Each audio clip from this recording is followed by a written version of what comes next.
कहानी की शुरुआत में 1832 वडाल गांव दिखाया जाता है, जो कि गुजरात का है, जहाँ के परिवार में एक बच्चे का जन्म होता है जिसका नाम करसन दास रखा जाता है। करसन दास का जन्म एक भरे पूरे परिवार में हुआ, जहाँ उसे भरपूर प्यार मिला। करसन दास का स्वभाव बचपन से ही उत्सुकता भरा रहा। उसे हर एक प्रथा में प्रश्न पूछने की बड़ी उत्सुकता रहती थी। उसकी बातों का उसके परिवार वाले अपनी समझ के अनुसार जवाब दिया करते थे, और जब जवाब नहीं दे पाया करते तो कहते कि तुम बड़े हो जाओ, फिर स्वयं जवाब खोज लेना। उस समय के सभी लोग बड़े मंदिर में ईश्वर की आरती के लिए जाते थे, जिसे मंदिर नहीं, वहाँ की भाषा में हवेली कहा जाता था।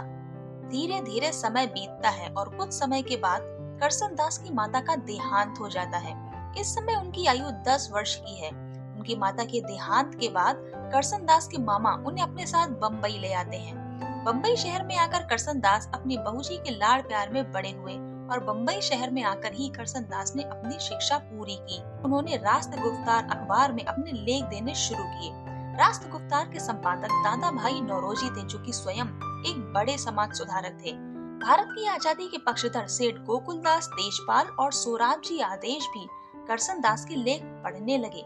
थोड़ा आगे बढ़ने पर हम पाते हैं कि यह होली का दिन है, और इस दिन सभी लोग इंतजार कर रहे हैं कि हवेली में श्री वल्लभाचार्य को होली का रंग महाराज के हाथों लगाया जाए। यहाँ मैं आपको बता दूं कि हवेली के महाराज यदुनाथ, जिन्हें जेजे के नाम से भी जाना जाता था, उनको स्वयं श्री कृष्ण का वंशज माना जाता था।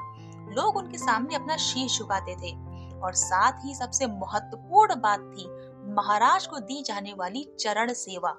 चरण सेवा के तहत क्या होता था, ये मैं कहानी में आपको आगे बताऊंगी। करसनदास हाथ में रंग लेकर अपनी होने वाली पत्नी, जिसका नाम किशोरी है, उसे ढूंढ रहा है। किशोरी से मिलकर वह कहता है कि होली पर अपनी पत्नी को रंग लगाने का पहला अधिकार मेरा है। लेकिन किशोरी उसे रंग नहीं लगाने देती और कहती है कि पहले हवेली में महाराज आज श्री वल्लभाचार्य को रंग लगाएंगे, उसके बाद ही होली का त्योहार शुरू होगा।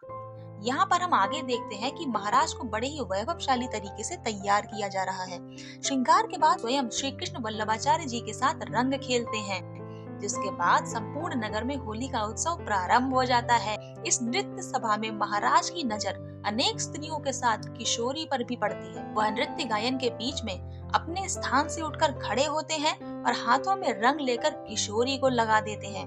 इसका अर्थ है कि आज होली पर दी जाने वाली चरण सेवा के लिए उन्होंने किशोरी को चुना है। किशोरी महाराज को दी जाने वाली चरण सेवा के लिए तैयार है। वो अपनी मौसी के साथ उनके कक्ष तक जाती है। किशोरी को महाराज की चरण सेवा के लिए भीतर भेज देती है। महाराज का कक्ष चारों तरफ रोशनी से जगमगा रहा है। महाराज कक्ष के एक किनारे पर झूले पर लेटे हैं, जिनको देखकर किशोरी थोड़ा घबराती है, लेकिन जल्दी ही महाराज उसके निकट आकर उसे सहज करने का प्रयास करते हैं और कक्ष के द्वार बंद हो जाते हैं, अर्थात अंदर चरण सेवा शुरू हो चुकी है। अब आप समझ ही गए होंगे कि यह चरण सेवा किस प्रकार की सेवा है। यहाँ पर एक महत्वपूर्ण बात मैं आपको बता दूं कि इस चरण सेवा को महाराज के भक्त लाइव देख सकते थे। महाराज के कक्ष के द्वार पर खड़ा सेवक खवास भक्तों को इसकी अनुमति देता था। मैं इसे लाइव ब्लू फिल्म का नाम दूंगी। खैर, लोग झरोखे से चरण सेवा को देखकर मोक्ष की प्राप्ति के मार्ग में आगे बढ़ ही रहे थे कि करसन देखता है कि किशोरी प्रांगण में मौजूद नहीं है। वह जाकर किशोरी को ढूंढने लगता है। वह उस कक्ष तक पहुंचता है जिसमें चरण सेवा चल रही होती है।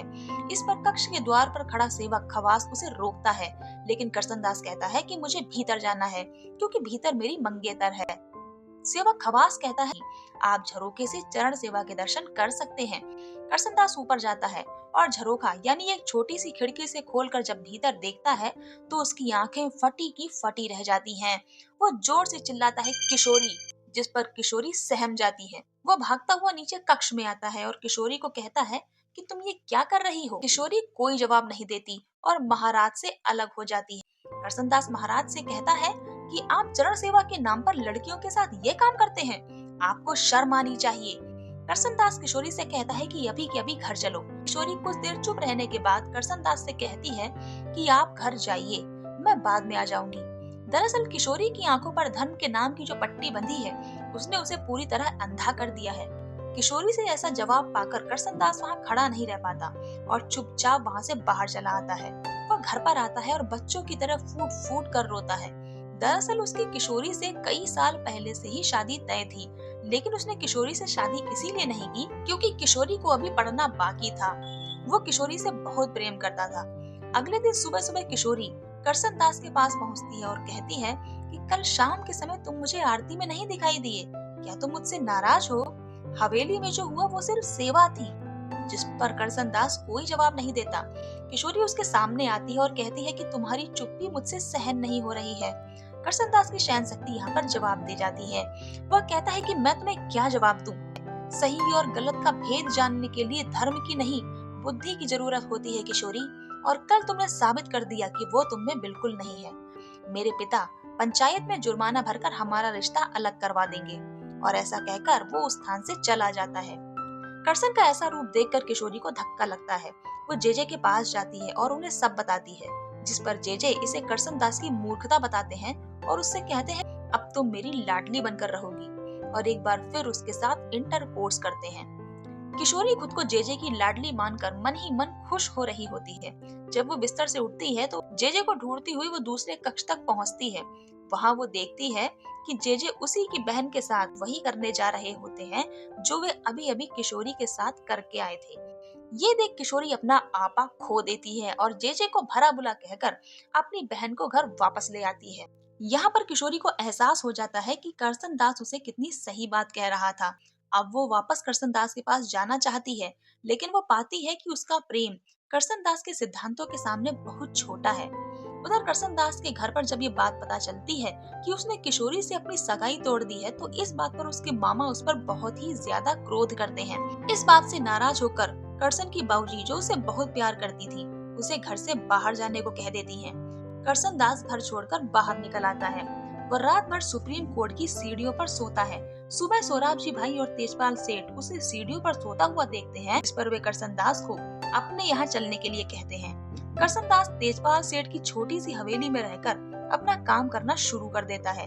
वो दादा भाई नौरोजी को अपना एक लेख देता है जो उसने महाराज के खिलाफ लिखा था, जिस पर दादा भाई कहते हैं कि इस अखबार में सीधे उनका नाम लेकर लेख छापना ठीक नहीं होगा।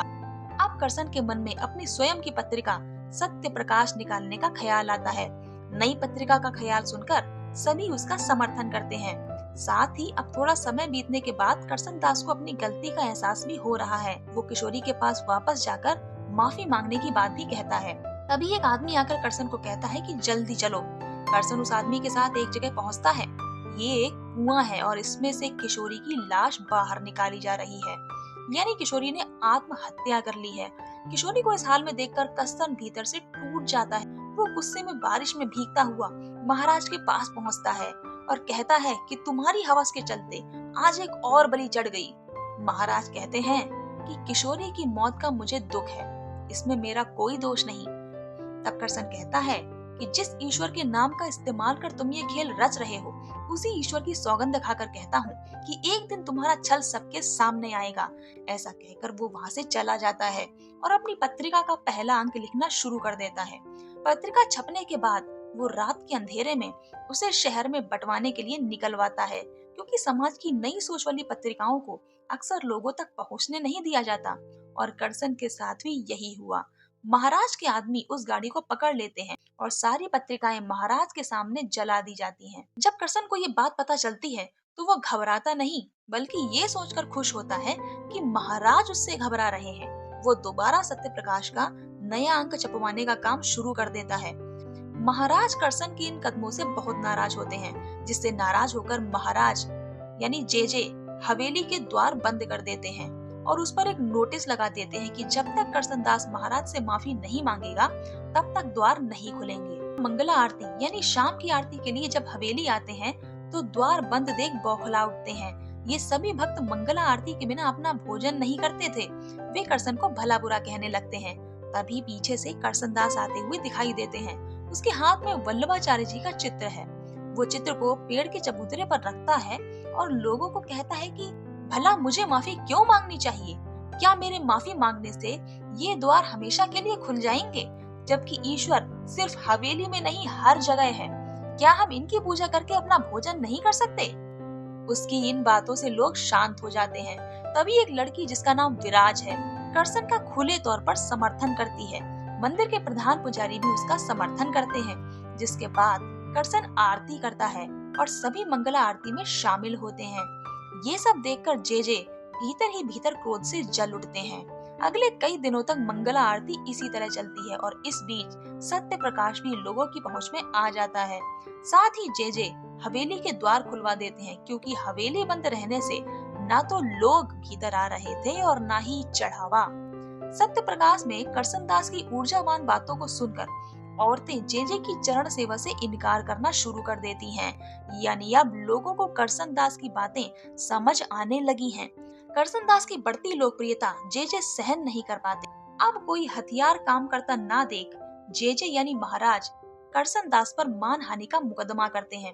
वे कहते हैं कि करसन दास ने अपनी पत्रिका सत्य प्रकाश में जो आरोप मुझ पर लगाए हैं, उनसे मेरी छवि धूमिल हुई है। या तो मुझ पर लगाए गए आरोप वो साबित करे या फिर माफी मांगकर 50,000 जुर्माना दे।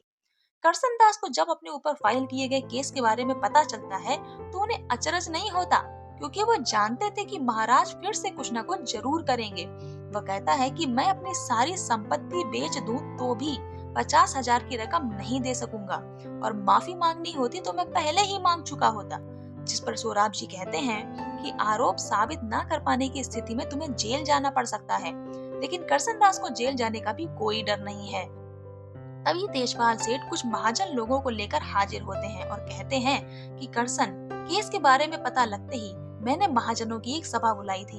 ये लोग जेजे के खिलाफ गवाही देंगे। दरअसल जेजे ने इन सभी लोगों के परिवारों की स्त्रियों के साथ भी चरण सेवा ली थी, लेकिन जेजे के प्रभाव से कोई भी अपना मुंह ना खोल सका। अब करसन दास कोर्ट में केस लड़ने के लिए पूरी तरह तैयार है। वो हवेली जाकर जेजे से मिलता है और उसे इस बात की जानकारी देता है कि मैं पूरी सहमति से आपके सामने कोर्ट में जवाब देने के लिए तैयार हूँ। इस जवाब की महाराज को बिल्कुल उम्मीद नहीं थी। करसन दास वापस आकर केस लड़ने की तैयारी में लग जाता है। तभी तेजपाल सेठ उन्हें बताते हैं कि महाजन लोगों ने गवाही देने से इनकार कर दिया है, क्योंकि जेजे की तरफ से उनके परिवार को नुकसान पहुंचाने की धमकियां मिल रही हैं। विराज उसे आकर बताती है कि हमारी प्रेस में आग लग गई है। ये सुनकर करसन उस ओर भागता है, लेकिन अब वो कुछ नहीं कर सकता। उसकी प्रेस, जहाँ से वो अपनी पत्रिका सत्य प्रकाश छापता था, पूरी तरह जल चुकी है। वो जानता है कि ये आग जेजे की वजह से ही लगी है। तभी तेजपाल सेठ करसन को अपने यहाँ बुलवाते हैं। उनके घर पर जेजे की पत्नी करसन के बारे में पूछती हुई आई है। करसन उनको देखते ही वे उसे एक पेपर देती हैं, जिस पर एक एड्रेस है। वे कहती है कि तुम इस पते पर चले जाओ, इस पते पर तुम्हें एक गवाह जरूर मिल जाएगा। जेजे की पत्नी एक साफ हृदय की महिला थी। वो जानती थी कि जेजे जो कर रहे हैं वो पूरी तरह गलत है। करसन विराज के साथ उनके दिए पते पर पहुंचता है। वहाँ उसे एक लड़का जिसका नाम श्याम जी और एक प्रेग्नेंट लेडी जिसका नाम लीलावती है, दोनों मिलते हैं। ये दोनों भाई बहन हैं। लीलावती के साथ भी जेजे ने चरण सेवा ली थी, जिसके बाद वो प्रेग्नेंट हो जाती है। ये दोनों कहते हैं कि हम जेजे के खिलाफ गवाही जरूर देंगे। अब करसन दास के पास गवाह मौजूद है। केस शुरू होने तक वो इन दोनों को तेजपाल सेठ की हवेली में छुपाने की बात कहता है। कुछ दिन बाद केस शुरू होने जा रहा है। तभी जेजे का सेवक खवास आता है और उसे जेजे के पास चलने के लिए कहता है। करसन दास जेजे के पास जाता है, जिस पर जेजे हंसते हैं और लीलावती को आवाज देते हैं। लीलावती खवास के साथ आती है, लेकिन उसकी मांग में सिंदूर है। करसन दास ये देख हैरान होता है। दरअसल जेजे ने लीलावती के भाई को बंदी बनाकर अपने सेवक खवास के साथ रातों रात जबरदस्ती उसकी शादी करवा दी थी। ये देख करसन दास कुछ कह नहीं पाता। जेजे कहते हैं कि तुम्हें क्या लगा कि तुम मेरी नजर में नहीं हो। ऐसा कहकर वे वहाँ से चले जाते हैं। करसन दास अब मौन है। उसके सामने अब एक बड़ी चुनौती है। अगले सीन में हम देखते हैं कि आज कोर्ट की हियरिंग है। लोगों की जय जयकार और गाजे बाजे के साथ महाराज यदुनाथ बॉम्बे सुप्रीम कोर्ट पहुंचते हैं। कोर्ट के बाहर लाखों लोग मौजूद हैं और इस बात से पता चलता है कि बॉम्बे में वास्तव में महाराज का कद अंग्रेजों से भी ऊंचा है। कोर्ट की सुनवाई शुरू होती है। करसन दास का वकील जेजे को विटनेस बॉक्स में बुलाना चाहता है, लेकिन वो इसके लिए मना कर देते हैं। उनका प्रभाव देखते हुए जज उन्हें विटनेस बॉक्स में आने की बाध्यता से छूट भी दे देते हैं। अब करसन दास का वकील पूछताछ के लिए भावजी लाड़ को कटघरे में बुलाता है। भावजी लाड़ एक डॉक्टर है। वे यदुनाथ महाराज के रोग का भी इलाज कर रहे हैं। भावजी लाड़ ने करसन के पास एक चिट्ठी भिजवाई थी, जिसमें उन्होंने कहा था कि यदि करसन दास चाहें तो वे कोर्ट में जेजे के खिलाफ गवाही के लिए तैयार हैं। अब वकील भावजी लाड से पूछता है कि आप महाराज के किस रोग का इलाज कर रहे हैं, जिस पर भावजी लाड कहते हैं कि मैं महाराज के सिफिलिस रोग की चिकित्सा कर रहा हूँ। आपको बता दूं कि सिफिलिस रोग अलग अलग पार्टनर के साथ इंटरकोर्स करने की वजह से होता है। सिफिलिस रोग का नाम सुनकर सभी लोग हैरान हो जाते हैं, जिस पर यदुनाथ महाराज यानी जेजे अपनी प्रतिक्रिया देते हैं और कहते हैं कि मुझे ऐसा कोई रोग नहीं है। जिस पर भावजी लाड कोर्ट से कहते हैं कि आप किसी भी दूसरे डॉक्टर से इनकी जांच करा सकते हैं और अगर मैं गलत साबित हुआ तो मैं अपनी डॉक्टरी छोड़ दूंगा। वो ये भी कहते हैं कि ये अलग अलग लड़कियों को अपने नाम की चिट्ठी देकर मेरे पास भेजा करते थे। वो प्रेग्नेंट होती थी और ये चाहते थे कि मैं उन्हें बच्चा गिराने की दवाई दूं। ये सुनकर महाराज के भक्त अवाक हैं। कोर्ट महाराज की मेडिकल जांच के ऑर्डर दे देती है। अब करसन का वकील खवास को कटघरे में बुलाता है और उससे सवाल करता है कि तुम्हारी लीलावती से शादी कब हुई, जिस पर खवास झूठ बोलता है कि मेरी शादी 8 महीने पहले हुई थी। जिस पर वकील खवास पर आरोप लगाता है तुमने जबरदस्ती रात में लीलावती से शादी की और उसके भाई को बंदी बनाया और ये सब तुमने जेजे के कहने पर किया। ये सुनकर जेजे वकील को टारगेट करते हुए कहते हैं कि मेरे भक्त केवल एक हद तक ही मेरा अपमान सहेंगे, यानी वे खुले तौर पर जज के सामने कोर्ट में वकील को धमकी देते हैं। भीड़ में आक्रोश ना बढ़े इसीलिए जजेस करसन के वकील को खवास से और सवाल न पूछने की हिदायत देते हैं। अब जेजे का वकील करसन दास को विटनेस बॉक्स में बुलाता है। वो उससे सवाल पूछता है कि हवेली में दी जाने वाली चरण सेवा क्या है, जिस पर करसन दास उसे बताता है कि चरण सेवा के नाम पर महाराज अन्य अलग अलग महिलाओं के साथ इंटरकोर्स करते हैं। ये सुन वकील कहता है कि क्या आपने कभी अपनी आंखों से चरण सेवा देखी है, जिस पर करसन दास अपनी मंगेतर किशोरी के साथ होने वाली चरण सेवा के बारे में बताता है। वकील कहता है कि किशोरी के साथ किसी भी तरह की जबरदस्ती नहीं हुई, लेकिन उसे इस हालत में देखकर तुम बर्दाश्त नहीं कर सके और तुमने उससे सगाई तोड़ दी और इस वजह से उसने आत्महत्या कर ली। साथ ही तुम्हें तुम्हारे घर से भी निकाल दिया गया। तुमने इन सब का जिम्मेदार महाराज को माना। महाराज के खिलाफ अपनी पत्रिका में लिखना शुरू कर दिया। करसन दास इन सब बातों का खंडन करता है और कहता है कि मैं एक समाज सुधारक हूँ और मैं जहाँ कहीं गंदगी देखता हूँ मैं उसे केवल साफ करना चाहता हूँ। यहाँ पर महाराज कहते हैं कि जिसे तुम गंदगी कह रहे हो वो एक परंपरा है और महिलाएं खुद चलकर हमारे पास आती हैं। करसन दास कहता है कि यदि वे खुद चलकर आ भी रही हैं तो आप उन्हें रोक क्यों नहीं सकते। करसन दास लोगों की तरफ देखकर कहता है कि जब आपके घर की औरतें महाराज को चरण सेवा देने जाती हैं तो आपके घर में मिष्ठान क्यों बनते हैं। घूंघट से बाहर आप उन्हें आने नहीं देते, लेकिन इस चरण सेवा का दृश्य पूरा समाज देख सकता है। क्या यही आपका धर्म है। जज की ओर देखकर करसन दास कहता है मैं जेल जाने के लिए तैयार हूँ। तभी भीड़ में से किसी की आवाज आती है कि मैं जेजे के खिलाफ गवाही दूंगी। ये करसन दास की बहूजी हैं। इसके बाद एक एक करके कई सारी औरतें खड़ी होती हैं और वो सभी कहती हैं कि हम जेजे के खिलाफ गवाही देंगे। यानी अब उन औरतों में इतनी हिम्मत आ चुकी है कि वो अपना सच सबके सामने प्रकट करें। ये सब देखकर जेजे के पैरों तले जमीन खिसक जाती है। अगले 7 दिनों तक कोर्ट में 31 लोगों की गवाही होती है, जिसमें कई महिलाएं और पुरुष चरण सेवा के नाम पर जेजे के द्वारा की गई जबरदस्ती का आरोप लगाते हैं।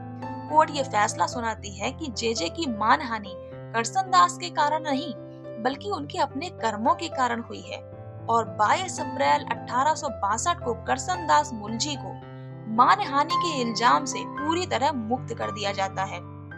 सन 1862 में महाराज लाइबल केस के फैसले से लोगों में ये संदेश जाता है कि कानून से बड़ा कोई नहीं, चाहे वे महाराज हो या कोई और।